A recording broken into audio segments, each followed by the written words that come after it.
Ferme les yeux et imagine un instant. Tu achètes une action française sur ton PEA et quelques années plus tard, elle perd plus de 98% de sa valeur. Malheureusement, il existe des actions en bourse qui réagissent de cette manière-là. Et dans cette vidéo, investisseur, je vais te présenter comment les analyser, comment les repérer, quels sont les signes qui peuvent nous montrer une potentielle chute de cette action et également je vais te présenter 5 actions que je n'achèterai jamais sur mon PEA. Investisseur, j'espère que tu vas bien, c'est Sonny, fondateur de Sequoia et on commence cette vidéo et juste avant de commencer, pense à planter ton petit pouce bleu et à t'abonner si le sujet de la vidéo te plaît et si tu veux continuer à apprendre gratuitement à investir en bourse. Comment repérer les actions merdiques? Eh bien, je vais te montrer 5 signes qui puent un petit peu. Je t'ai flouté les suivantes pour que tu me suives étape par étape. Premièrement, elle va sous-performer le S&P 500.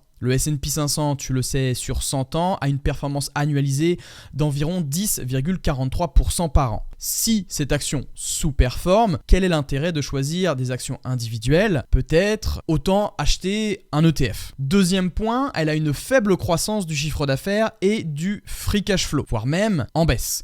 Ne t'inquiète pas, si je parle un petit peu chinois à l'heure actuelle, je vais te montrer également sur mon écran comment est-ce que tu peux repérer à ton tour, comment est-ce que tu peux utiliser des outils pour repérer justement ces baisses de chiffre d'affaires, ces baisses du free cash flow, pour que tu puisses à ton tour ensuite, faire ton propre avis. Troisième point, il y a une faible rentabilité des capitaux employés, capitaux propres et de faibles marges. Quatrièmement, elle est fortement endettée. Et cinquième point, le dividende est baissé et coupé à de nombreuses reprises. Ces 5 signes, bien que théoriques, je vais les mettre désormais en pratique et les analyser, m'appuyer dessus à travers 5 actions. Alors, il y en a 3 que je vais aller un peu plus en détail et 2 autres où je vais passer un peu plus rapidement. C'est parti, investisseur, on commence par cette première action. La première action, investisseur, c'est Atos. Ici, comme tu peux le voir sur mon écran, Atos a perdu, tu vois, en 5 ans, 99%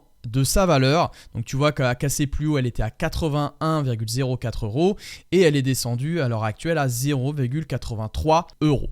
Pourquoi est-ce qu'elle a chuté autant? Eh bien, moi, ce que j'aime bien faire, tu vois, c'est aussi poser la question à une intelligence artificielle qui va rechercher des données sur Internet en une seule question. Moi, ce que j'aime bien utiliser, ça va être Perplexity, c'est-à-dire que tu vas taper, tu vois, pourquoi Atos a chuté en bourse. Et ensuite, moi, j'aime bien toujours avoir les sources de ce que peut me donner une intelligence artificielle. Et je sais que Perplexity le fait extrêmement bien. Tu vois que là, donc, Atos a connu une chute importante en bourse pour plusieurs raisons. Des difficultés, on voit, financières. On a aussi une restructuration financière. Donc, tu vois que l'entreprise a fait face à une dette nette de 2,23 milliards d'euros et refinancé 3,65 milliards d'euros d'ici 2025. Donc, elle est plutôt précaire et ça inquiète les investisseurs. On a une perte nette importante. Ça aussi, justement, on va le voir. La société a essuyé, tu vois, une perte nette de 3,4 milliards d'euros en 2023, principalement due à des dépréciations d'actifs. On a une manque également, tu vois, de perspective. Et tu vois, quand tu vas sur le petit 1 ici, tu vois que directement, tu as la source qui t'est donnée pour pouvoir que tu puisses réutiliser ça de ton côté. On a également, tu vois, les choix stratégiques qui sont contestés. Tu vois, Atos a manqué des virages importants comme l'essor du cloud computing public et la délocalisation d'une partie de sa main-d'œuvre vers des pays à bas coût. Donc tu vois que très clairement, là c'est expliqué également. Une gouvernance qui est plutôt instable, c'est-à-dire que tu vois, on a eu des directeurs qui sont succédés, il y en a 6, tu vois, 6 directeurs généraux se sont succédés entre novembre 2019 et janvier 2024. Donc là, tu vois, très clairement, pour moi, c'est vraiment un indicateur. J'aime bien toujours avoir, tu vois, un CEO, un directeur qui est là depuis très longtemps. On a par exemple à la tête de LVMH, tu connais très bien Bernard Arnault qui gère du coup LVMH d'une main de maître. Et il est resté depuis de nombreuses années. Il connaît très bien. Quand tu vois un changement comme ça dans la direction, c'est qu'il y a quelque chose d'inquiétant derrière. C'est que ça va pas. Donc moi, je préfère vraiment, tu vois, des directeurs, des fondateurs qui sont là depuis très longtemps. On a aussi des besoins en liquidité croissants sur Atos. Tu vois qu'elle a revu à la hausse ses besoins en nouvelle liquidité, ce qui a encore accru l'inquiétude des investisseurs. Donc voilà, ce qui est, l'action a perdu plus de 90% de sa valeur. Donc voilà, si tu es intéressé, tu vas sur Perplexity. Et donc comme ça, tu pourras voir les différents points. Alors également, ce qu'il n'a pas souligné, tu vois que sur challenge.fr, il y a aussi Atos a été plombé par des erreurs comptables sur des filiales américaine. Donc ça, voilà, il y a des erreurs qui ont été faites. Donc c'est pour ça qu'aussi l'action a plongé. Maintenant, on va aller plutôt sur les chiffres. Donc tu vois, de ce que je t'ai souligné. Premièrement, tu vois, on va comparer par rapport au S&P 500. Bon, bien sûr, là, il n'y a vraiment pas comparable. Tu vois qu'en 10 ans, tu vois que le S&P 500 a fait plus 234,97%. J'ai pris, tu vois, l'ETF SPY, et tu vois que Atos donc, a descendu de moins 98% en 10 ans. Et ensuite, moi, ce que j'aime bien aussi comparer, c'est la croissance du chiffre d'affaires. Donc, bien sûr, la croissance du chiffre d'affaires ici sur 5 ans, on est à moins 1,88. Et ce que tu peux faire, tu vois, là, je suis sur FinChat. Donc, tu vas dans Financial. Ensuite, tu vas dans Total Revenue. Ici, tu coches et là, tu vois, tu peux voir d'ici depuis pas mal d'années. Tu vois que depuis 2014 et ici depuis même c'est plus haut. Tu vois, on a eu en 2016 à 12,13 milliards. On est descendu. Donc ça, tu vois, c'est pas très bon. Et également, si on va sur le free cash flow, moi j'aime bien voir ça également. Donc tu descends un peu plus bas, free cash flow. Et donc tu peux voir que là, très clairement, tu vois, tu peux même masquer hide. Et là, tu vois que voilà, les free cash flow sont tout simplement en chute libre, ce qui nous donne aussi un constat plutôt négatif sur la croissance des revenus et la croissance du free cash flow. Donc là, 2 points vraiment pas bons. Également, si on va maintenant sur la marge nette, donc c'est bien aussi de voir l'évolution de cette marge. Tu vois qu'en 2014, on n'avait pas des marges qui étaient très très hautes. En 2014, on avait 2,9% et ensuite on a eu un résultat extraordinaire en 2019. C'est pour ça que je le répète très régulièrement, il faut absolument éviter de faire cette erreur lorsque tu sélectionnes une action en bourse et sur des résultats exceptionnels. Warren Buffett l'a stipulé, les résultats exceptionnels ne veulent rien dire. Il faut toujours analyser une entreprise donc sur ses fondamentaux, au moins sur une période de 5 à 10 ans. Si tu constates par exemple un pic, une très forte hausse du chiffre d'affaires sur une année, pose-toi des questions. Comment ça se fait? Elle a peut-être profité d'un élan économique, plutôt, je sais pas, il y a une crise, il y a eu un événement exceptionnel dans le monde qui a fait qu'elle a pu, tu vois, s'envoler de cette manière. Donc, c'est ce qui s'est passé avec Atos. Si des gens, tu vois, avaient retenu justement ce 29%, cette hausse de la marge sans forcément connaître son évolution précédente,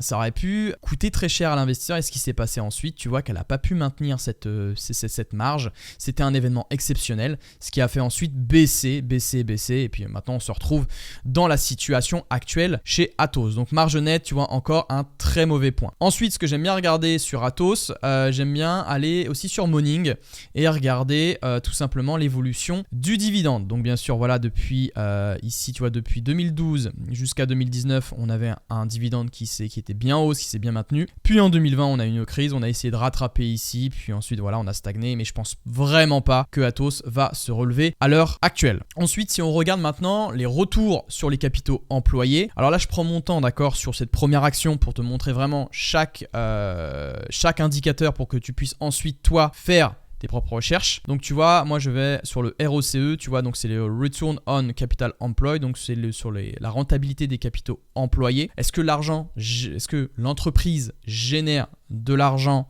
avec ses capitaux propres, donc employés, c'est-à-dire sur ses investissements, mais aussi avec ses dettes.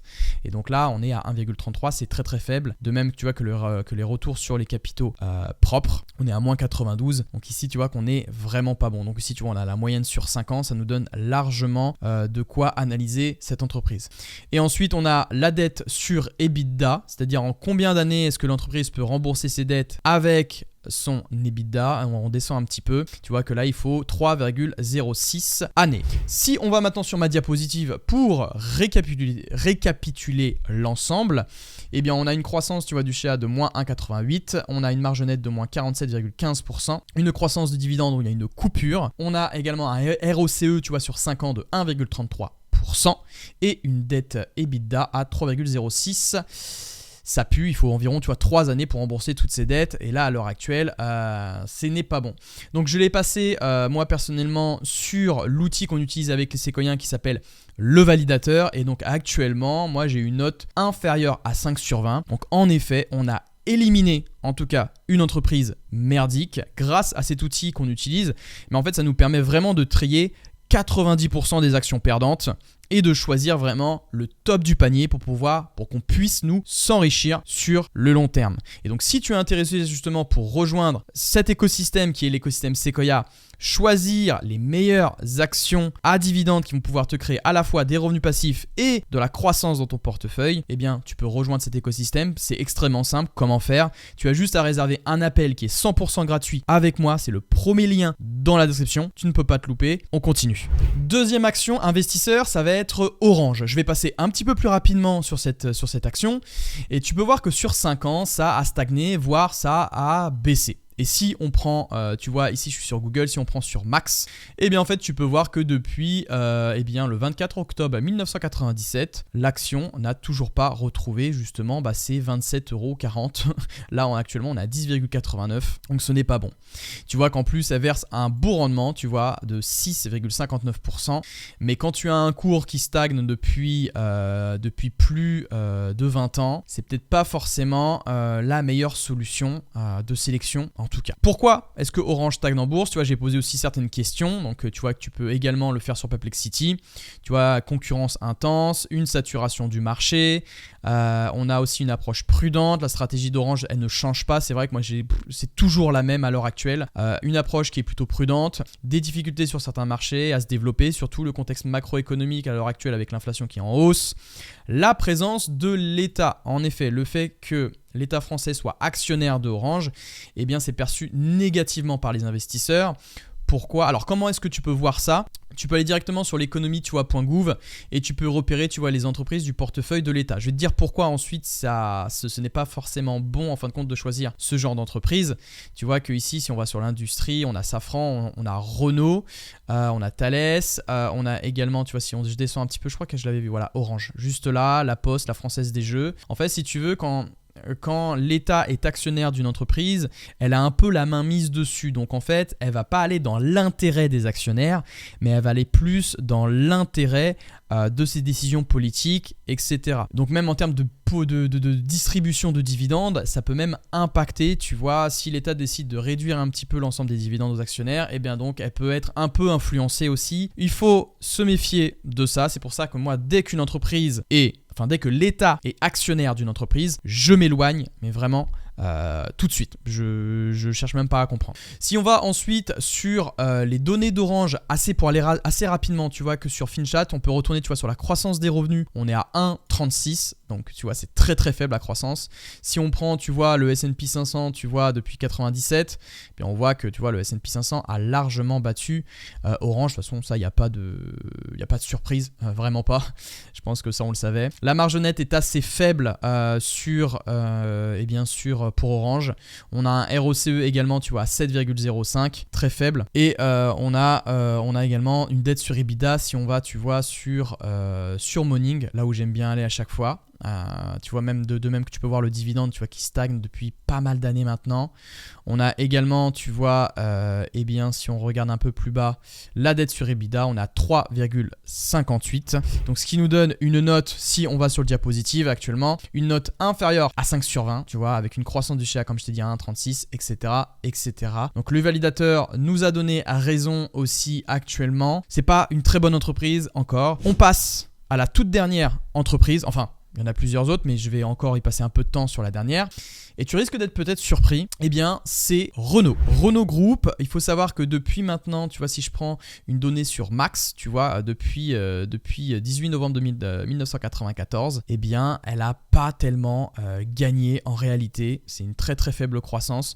Tu vois que là on est à 38,65. Si j'essaie de retrouver, tu vois, les 38,65, allez, c'était tu vois, on était à 40 € ici en 98, c'est-à-dire qu'elle n'a pas évolué en plus de 20 ans. Donc voilà, tu vois, ça reste pour un actionnaire, tu vois, qui a investi en 98, il a quasiment rien gagné. C'est pour ça qu'il faut faire très attention à ce genre d'entreprise. Alors, j'ai demandé aussi, tu vois, à Perplexity, pourquoi est-ce que Renault Group stagne. Alors, il faut savoir que la demande des voitures électriques ralentit en Europe, aux États-Unis, actuellement. Donc ça, tu peux également voir la source. Les résultats mitigés, ça aussi, on va le voir, on va le voir sur FinChat. On a également l'annulation de l'introduction en bourse d'Ampère. C'était ces véhicules électriques intelligents. Il faut savoir, donc du coup, ça a été reporté. Alors par contre, voilà, ça nous montre peut-être une incertitude en termes de stratégie économique pour Renault. Donc c'est pas terrible. Des inquiétudes sur les perspectives du secteur. Donc tu vois que les résultats décevants des concurrents comme Stellantis alimentent les craintes sur l'avenir de l'industrie automobile. Là aussi, c'est pas bon. Et on a un environnement boursier volatile, notamment sur les marchés américains. On a et des résultats qui sont un peu en dents de scie.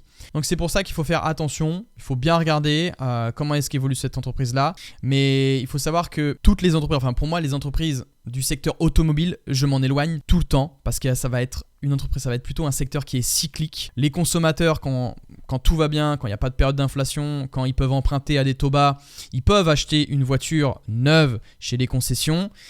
Et donc là, oui, certes, les concessionnaires peuvent se faire un peu plus d'argent. Cependant, si on a des crises à l'heure actuelle, tu vois, là, on a des taux d'intérêt qui sont plus hauts pour réduire justement cette inflation, eh bien, le marché automobile va ralentir. Donc ça va dépendre encore des cycles. C'est pour ça que moi je m'éloigne toujours de ce genre de boîte et surtout qu'on le voit au niveau du cours. On va aller, tu vois, maintenant sur FinChat, et bien tu peux voir que tu vois par rapport au S&P 500, ça reste très très faible. Si on prend par exemple sur une période de 10 ans, tu vois qu'en 10 ans, Renault a rien gagné. En 10 ans, elle a fait moins 15,77%. Comparé au S&P 500, on a fait 234,94%. Si on va maintenant sur les marges, alors il faut savoir que les marges, tu vois, en net, on est à 2,66. Si on va sur le ROCE, on a aussi un retour sur les capitaux employés à 4,43%. Ça reste faible. La croissance des revenus sur 5 ans, eh bien on est à 1, on est à moins 1,12. Sur les 3 dernières années, on est à 4,41, ça va encore. Mais c'est pas fou du tout. Si on va même maintenant sur le dividende, alors si on va maintenant sur les dividendes de Renault, excuse-moi, hop, je clique, on descend un petit peu, on voit qu'on a eu une coupure également. Tu vois, en 2012 jusqu'en 2019, on a été très bon. Et ensuite, on a descendé, on a coupé.